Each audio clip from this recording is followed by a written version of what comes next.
edification.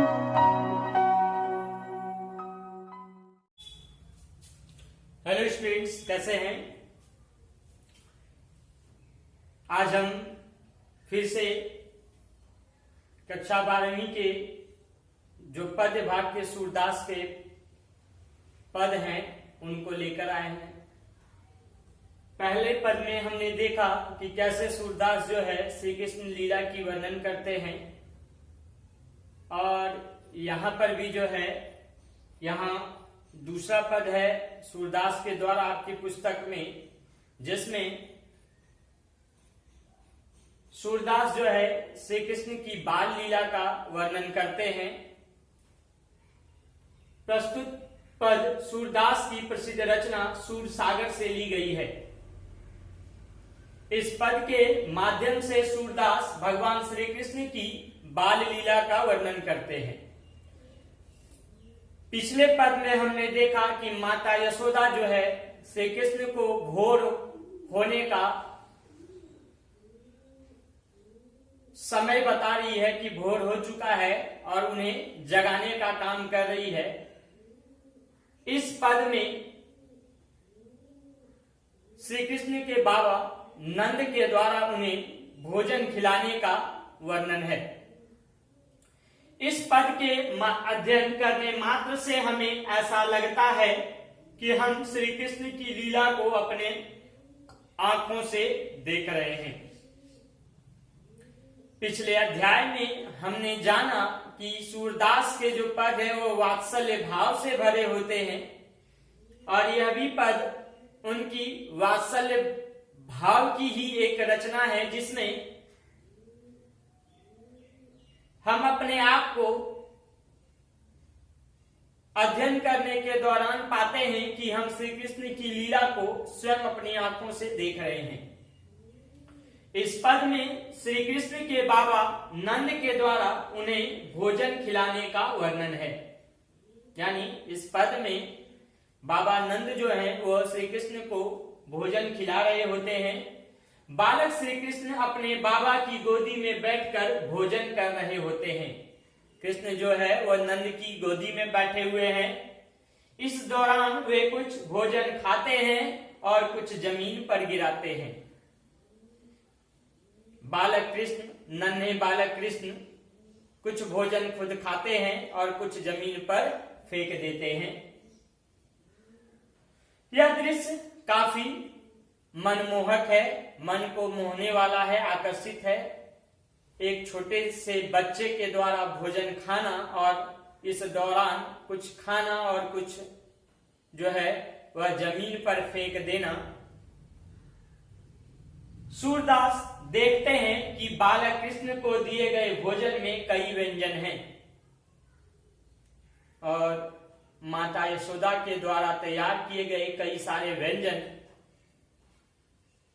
बालक श्री कृष्ण के लिए परोसे गए हैं। सूरदास इस दृश्य को देखकर भाव विभोर हो जाते हैं, उनकी भक्ति में इतने डूब जाते हैं और उनसे रहा नहीं जाता है उन व्यंजनों को देखकर, और नंद से जूठन की मांग कर बैठते हैं। पद में इस पंक्ति के लिए यूज किया गया है, उपयोग में लाया गया है एक पंक्ति, मांगत सूर जुठनिया। सूर जो है श्री कृष्ण के द्वारा खाए जा रहे भोजन के जूठन की मांग करते हैं, जिससे सूरदास की एक अनोखी भक्ति का उदाहरण मिलता है।